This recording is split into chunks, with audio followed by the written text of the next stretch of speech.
Interesting strong earthquake in Crete because it's one of Europe's or the most dangerous seismic zone, subduction zone in Europe, the Hellenic Arc. So a strong earthquake, I really need to tell you this, just hit off the coast of the island of Crete, tourist destination. And this was not some tiny tremor far out at sea. That also is. And we already have the aftershocks coming in. Hi, everyone.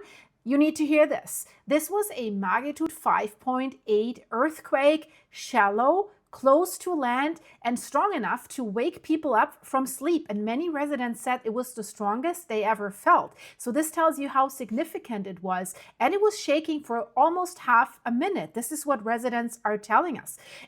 Most of the shaking was across eastern Crete.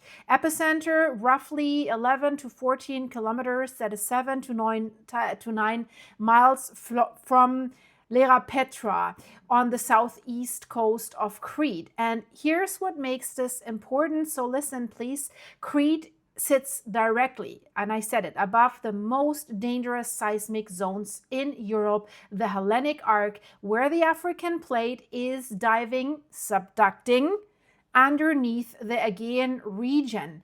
And this is the same. And that's important to know. This is the same broad tectonic system that is capable of producing very large earthquakes and this is also interesting, even historic tsunamis, devastating tsunamis. And now, after several smaller quakes in the same area, we have this stronger 5.8 that hit Crete early in the morning local time. So I want to explain to you where this earthquake happened, of course, and why Crete is so earthquake prone, and whether this is connected to this Hellenic subduction zone, and how. What does that mean? What did people feel, and why will seismologists especially will now be watching the aftershocks very, very closely? There's a reason for it. This quake struck April 24th, 2026, and it was 6:18 local time in Greece, and reported depth 10 kilometers, 6.2 miles. We have to see if it remains like this, because this is the depth that they always report when a quake just hit. Now, the important part is the location, epicenter location, off the southeast coast of Crete, near the city of Ierapetra, which is on the southern side of Crete. And this tells us this was not a distant deep ocean earthquake where people barely notice anything. This was very close to populated areas, close to the coast, and relatively shallow. And that shallow depth definitely matters. So if a quake is between 10 to 13 kilometers, so 6 to 8 miles deep, it can produce much sharper shaking at the surface than if we're dealing with a deeper earthquake. So that's probably why we have reports coming in that said walls were shaking, houses were shaking, half a minute shaking somewhat, right? Furniture shaking. So one person, especially from Ierapetra, said their bed shook strongly. Really, really, you're sleeping and then your bed starts shaking. That's scary, don't you think? So let me know in the comments, have you been there? Did you feel it? If you're in Crete, let us know. And while we're at it, please like and hype this video. It helps my channel and it doesn't cost you anything. And now you have to listen to this. Also, others have described, residents have described this quake as very strong, unusually long. So I said it half a minute, and some also said this was the first earthquake of that strength that they have ever experienced. Buildings swaying, objects rattling, and this clinking noise inside of homes that is scaring everyone. And at the time, so far, we do not have reports of very, very big damage to homes and to structures. Thankfully, it seems nobody's lost, but infrastructure could be damaged. That is possible. And some masonry walls might have collapsed. We get the first images, but we need to wait. we need to have all the damages confirmed, but we also cannot ignore the risk, because this shallow 5.8 close to land is absolutely strong enough to crack weak walls and damage older buildings. We've seen it in Turkey. We've seen it in other countries where 5.5. We say Naples, supervolcano, Campi Flegrei, the experts and structural engineers say if something hits like magnitude 5.1, we're counting the people lost, everything, or not everything, but a lot will collapse of these old homes. And Greece, it's the same thing, right? So aside from like cracking weak walls, damage to older buildings, could knock like plaster on the streets loose, could cause small rock falls in vulnerable areas like small landslides. But what I want to talk to you about next is the special geology, right? Because when we're talking about Crete and an earthquake, this is not random shaking. It sits on one of the most, I said, dangerous but active earthquake zones in Europe, and it's controlled by the Hellenic Arc and how it's called the Hellenic Subduction Zone. Simple terms, African plate is moving northwards and it's diving beneath the Aegean microplate, or how we could call it the Aegean sea plate. And then we have this plate boundary, basically it's curving around the southern Aegean, passing near Peloponnese, Crete, Rhodes, and towards western Turkey. So when you see earthquakes near Crete, they're often connected to this massive plate boundary system. So what we can say is, and that's important, so please listen, the Hellenic Arc it's not just one single simple crack. This is a complex zone. It has subduction, compression, extension, normal faults, strike-slip faults, strike-slip like the San Andreas fault, right? And it has deeper earthquakes along the descending, the subducting slab. So that means Crete, unfortunately, has a little bit, the situation where Shizzy's really hitting the fizzy, because Crete can experience several kinds of earthquakes. So some are related directly to the plate interface, some inside the overriding Aegean plate, and some inside the descending African slab, and some in crustal faults around the island. So they can have everything. This is why the island of Crete can have shallow crustal quakes, deeper offshore quakes, and sometimes, unfortunately, very large historical quakes. So the African plate is generally converging with the region and subducting beneath the Aegean system. So several scientists describe it as like a high local convergence zone and high convergence rates around the Hellenic subduction zone, commonly like around 35 to 40 millimeters, like 4 centimeters per year, which is about 1.4 to 1.6 inches. And if we hear that first, I know what you're going to say, that does not sound like much, but over decades and centuries, this motion builds up enormous stress in this zone, enormous stress, locked and loaded, so to speak. And that's why the region that we're dealing with here is so active. So what I'm telling you here is not only about today's magnitude 5.8 earthquake, because Crete has a long seismic history. And unfortunately, one of the most remembered modern examples was not long ago, 2021, the Akalokori earthquake, which was around magnitude 6.0. And this one struck inland near central Crete. And it has caused damage, moderate damage, not absolutely catastrophic. But what is an important comparison that we need to deal with? Today's quake was slightly weaker and offshore, so that's a good thing. But it again shows us how active the island's crust and the surrounding offshore faults remain. So will we see something bigger? Was that a foreshock? I hope not, because we're seeing, hopefully, aftershocks right now.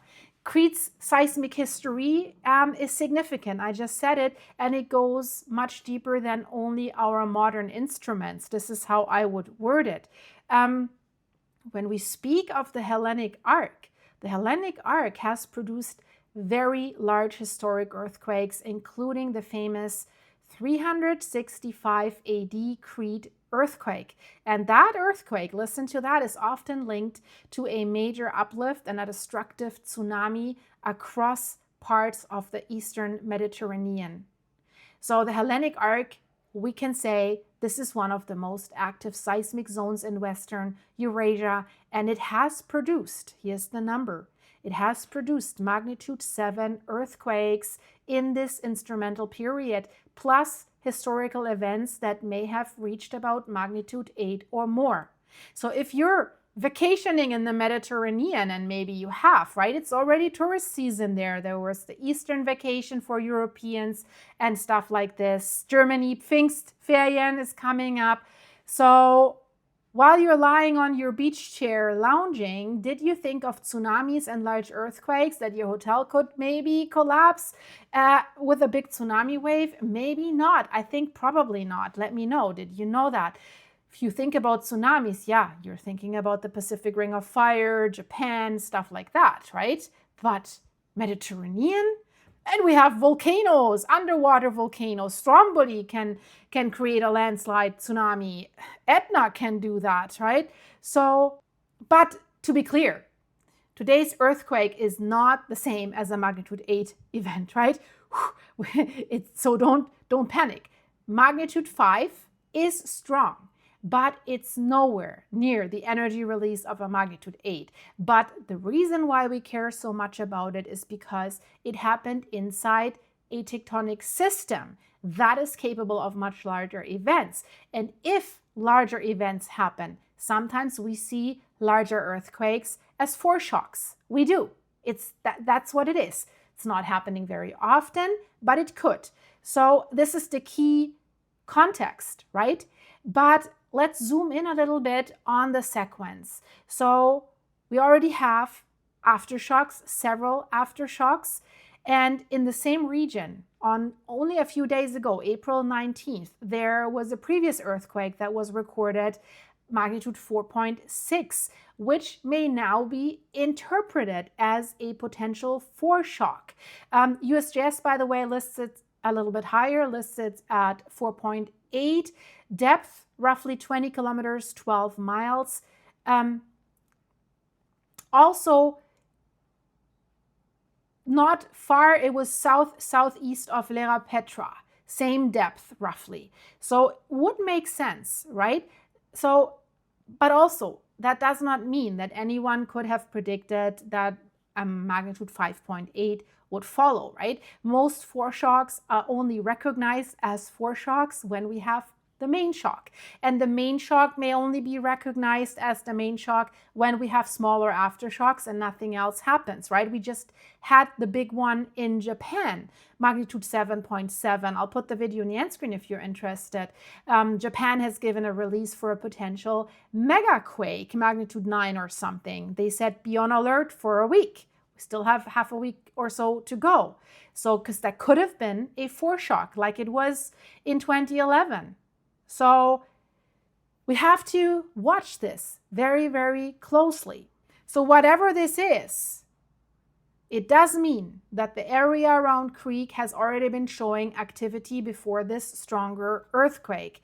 And that is why the next few days matter. After this shallow 5.8 quake, aftershocks are normal, right? We don't have to be worried about that. Some may be small, barely felt. Others could be strong enough to wake up people again, especially if it happens again close to populated areas like Ierapetra or other communities in Eastern Crete, right? So what the seismologists will do now, they will watch whether the sequence decays normally with the aftershocks or whether more moderate aftershocks will continue over a longer period of time. So there's no reason to panic right now, but people in the area should be on alert, right? Be prepared, better safe than sorry. So if you're in Crete right now and you felt this quake, the safest thing is not to stand near damaged walls, old stone structures, get away from the edges of cliffs or unstable slopes, right? So aftershocks can bring down things that were already weakened by the first shaking. And then it's just the nail in the coffin. So I mentioned something else earlier. What about the tsunami risk? For a magnitude 5.8, I have to say, especially one of this size and depth, a very destructive tsunami is generally not expected. Also, there is no tsunami alert that has been issued. But because this was offshore and because Crete sits above the Hellenic subduction systems like to create tsunamis, yes, it's natural to ask about tsunamis. So the answer is this particular quake is not in the category where we would normally expect a major tsunami, but the region has a tsunami history because of much larger earthquakes on or near the Hellenic Arc, and the Hellenic Arc can displace the seafloor. It's like when you're in a bathtub and you lift a leg, you create a tsunami in your bathtub, right? So correct message is not a major tsunami event from this magnitude 5.8, but tsunami generating tectonic region when larger earthquakes occur. And one thing that makes Crete especially interesting is that it is sitting in a transition zone. So now you're asking, Silky, what is a transition zone? So south of Crete, the African plate is going down. North of Crete, the Aegean region is stretched and pulled apart because of back arc extension. That brings the volcanoes in the game also, right? That means the island is caught in between. That's shizzy, right? In between compression from subduction and extension from the upper plate or in the upper plate. So that's why the faulting around Crete can be complicated. So we do have the earthquakes that are caused by squeezing.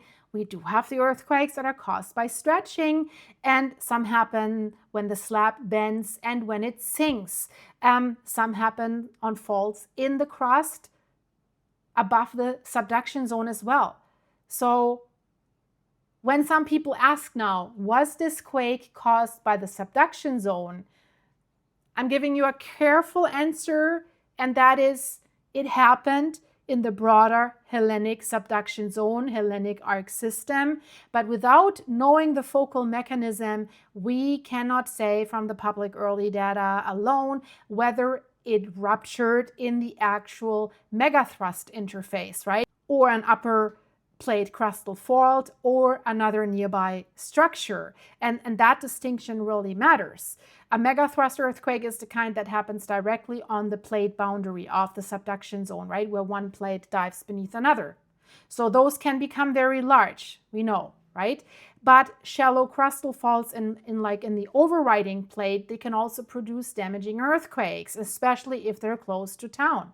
Shallow depth adds to it, right? That could fit the description of a crustal fault in the upper plate. But also there, we need the official focal mechanism data before we can really say that with confidence. So I would phrase it the following right now. Inside the Hellenic Arc system, southeast of Crete, but it may not necessarily be the main megathrust itself, but it's part of the same high-stressed tectonic environment. And why did people feel it so strongly? Yes, because it was shallow and it was so close to land.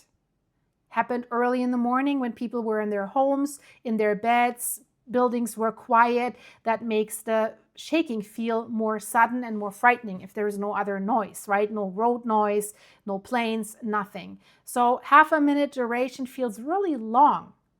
Those of you who have experienced anything like this, please let us know in the comments. It can feel very long, especially if you're inside a building and if objects are rattling or falling, right? Even if the strongest of the shaking is only a few seconds, but the total motion feels much longer. And this is why so many people have described it as so unusual. And it happened not far from the coastal communities, even within reach of Heraklion, which is about 78 kilometers, 48 miles away.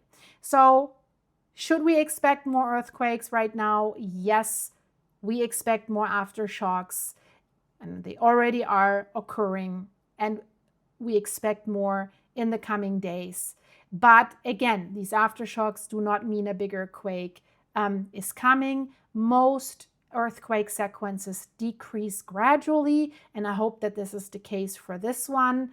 But sometimes a smaller quake is followed by a larger quake, which is why right now authorities and seismologists monitor these sequences very, very careful. And that's the uncomfortable truth, I have to say. We cannot say the sequence is over. We cannot say that immediately after the main shock.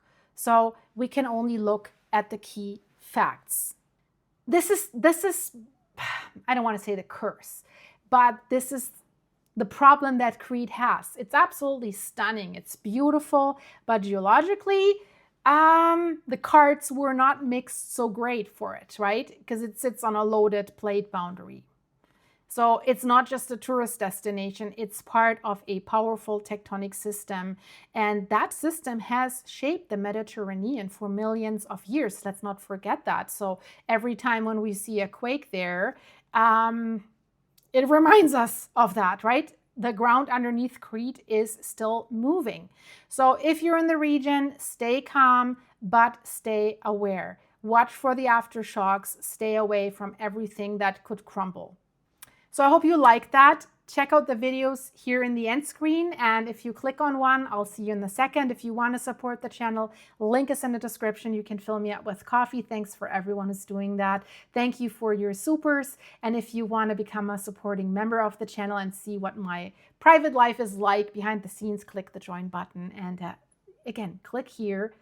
I'll see you there. Bye-bye.